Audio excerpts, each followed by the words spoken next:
కరీంనగర్లోని పద్మానగర్లో 10 ఎకరాల స్థలంలో టీటీడీ ఆధ్వర్యంలో శ్రీ వెంకటేశ్వర స్వామి ఆలయ నిర్మాణం కోసం 2023 మే 31న ఘనంగా భూమి పూజ శంకుస్థాపన చేశారు. ఈ కార్యక్రమంలో నాటి TTD chairman YV Subba Reddy, TTD executive officer AV Dharma Reddy సహా రాష్ట్ర మంత్రులు కూడా పాల్గొన్నారు. తిరుమల నుంచి వచ్చిన ప్రధాన పూజారి వేణుగోపాల దీక్షితులు, ఇతర పూజారులు వైకానక ఆగమన సూత్రాల ప్రకారం భూకర్షణ పూజ, అలాగే గోపూజ, మండల పూజ, శంకుస్థాపన వంటి వైదిక కార్యక్రమాలు నిర్వహించారు. ఈ ఆలయం 20 కోట్ల అంచనాతో తిరుమల ఆలయ ఆకృతిలో నిర్మితమవుతుందని టీటీడీ నాడు ప్రకటించింది. కానీ ఎందుకో ఆ తర్వాత ఈ ఆలయ నిర్మాణ పనులను మాత్రం మర్చిపోయింది టీటీడీ.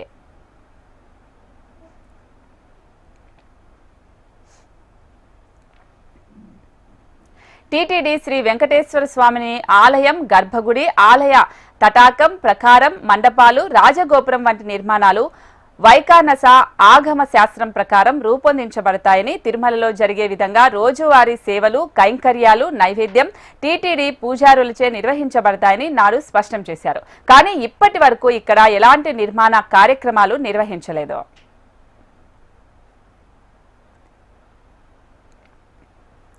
తమిళనాడులో దొరికే కృష్ణా శిలలతో ఈ ఆలయం నిర్మాణం జరుగుతుందని నాటి పాలకులు కూడా చెప్పుకొచ్చారు. కానీ ఒక్కటంటే ఒక్క శిల కూడా ఈ ప్రాంతానికి ఇంకా చేరుకోలేదు. కానీ శ్రీవారి భక్తులు మాత్రం ఆలయ నిర్మాణం కోసం 1000 కళ్లతో ఎదురుచూస్తున్నారు. నిజానికి కరీంనగర్లో శ్రీ వెంకటేశ్వర స్వామి ఆలయం నిర్మాణం పూర్తయితే తిరుమల వెళ్లలేని ఎంతో మంది భక్తులు ఇక్కడే టీటీడీ ఆధ్వర్యంలో అనేక సేవలు స్వామివారికి చేయాలని ఆశపడ్డారు.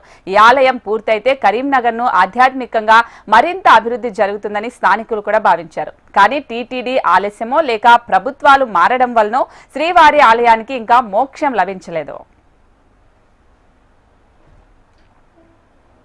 2023 మే 31న మన డైరీకి, కరీంనగర్ లోకల్ డైరీకి సంబంధించినటువంటి ఖాళీ జాగాలో వెంకటేశ్వర స్వామి టెంపుల్ కొరకై శంకుస్థాపన జరిగి అట్లనే ఇచ్చిపెట్టిండ్రు. ఇప్పటి వరకు శంకుస్థాపన కానీ మిగిలింది. ఇంతవరకు టెంపుల్ అనేది స్టార్ట్ కాలేదు. లోకల్లో ఉన్నటువంటి పురాతనమైన టెంపుల్ ఉన్నాయి. ఈ టెంపుల్కి కొంచెం బాగుగా కడితే మరో చిన్న తిరుపతి లెక్క, అదే హైదరాబాద్లో ఉన్నటువంటి చిలుకూరు బాలాజీ లెక్క, ఈ రకంగా ఈ చుట్టుపక్కల డిస్టిక్లకు కావచ్చు, గ్రామాలకు కావచ్చు, లోకల్ ప్రజలకు కావచ్చు, మాకు అనుగుణంగా మరో చిన్న తిరుపతి లాగా ఉంటుందనే ఉద్దేశంతో ఇన్ని రోజులు ఎదురు చూస్తున్నాం. ఇప్పుడు కూడా ఎదురు చూస్తున్నాం.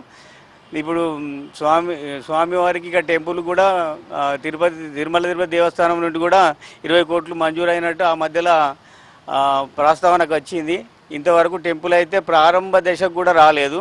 ఓన్లీ శంకుస్థాపన వరకే మిగిలి ఉంది. ఏ ప్రభుత్వం అయినా సరే, ఏదైనా సరే వాళ్ళ వంతుగా చర్య తీసుకొని ఆ టెంపుల్ను పునర్ప్రారంభించగలరని కోరుతున్నాము. ఇది మేము కరీంనగర్ ప్రజల తరఫున వేడుకుంటున్నాము. 2020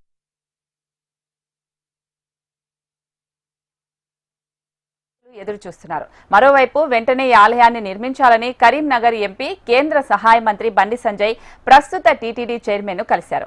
మరోవైపు కరీంనగర్ జిల్లా బీఆర్ఎస్ నాయకులు గంగుల కమలాకర్ కూడా టీటీడీ చైర్మన్ ను కలిసి నిర్మాణ పనులు మొదలు పెట్టాలని చెప్పారు. కానీ టీటీడీ నుండి మాత్రం ఎలాంటి యాక్షన్ కనిపించలేదనే చెప్పాలి. ఇక ఈ ఆలయం పూర్తయితే ఉమ్మడి కరీంనగర్ జిల్లాలో ఆధ్యాత్మికత వాతావరణాన్ని పెంచడమే కాక స్థానిక భక్తులకు స్వామివారి దర్శనాన్ని సులభతరం చేస్తుందని స్థానికులు భావిస్తున్నారు.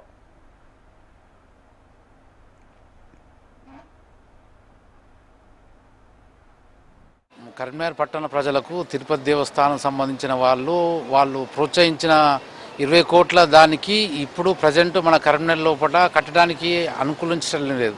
దీనివల్ల ఏంటంటే మన కరీంనగర్ ప్రజలకు ఏంటంటే తిరుపతి దేవస్థానం ఇక్కడ కట్టేది ఉంటే ఈ 4-5 జిల్లాలకు ఇక్కడ ఒక తిరుపతి సంబంధించిన అందరికీ దేవస్థానంకు దర్శనానికి మరియు మన ఆధ్యాత్మికం ఉంటుంది. మళ్ళీ ఇంకొకటి ఏంటంటే ఈ రోజుల్లో కూడా ఏంటంటే మనం అంత దూరం పోయేదానికన్నా ఇక్కడనే ఒక తిరుపతి దర్శనం చేసుకుంటే అందరికీ అనుకూలంగా ఉంటుంది. ఖర్చులు కూడా తగ్గిపోతాయి ప్రజలకు.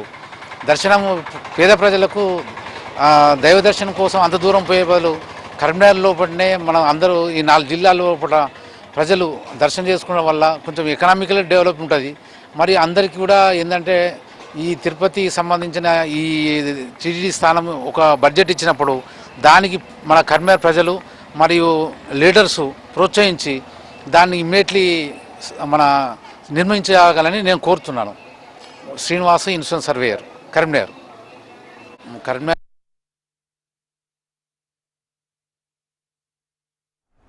ఇప్పటికైనా టీటీడీ బోర్డు సభ్యులు స్పందించి కరీంనగర్లో శంకుస్థాపన చేసిన ఆలయ నిర్మాణ పనులను వెంటనే పూర్తి చేయాలని కరీంనగర్ వాసులు కోరుతున్నారు. భూమి పూజ చేసి పనులు మధ్యలో ఆపడం సరికాదంటూ ఆగ్రహం వ్యక్తం చేస్తున్నారు శ్రీవారి భక్తులు.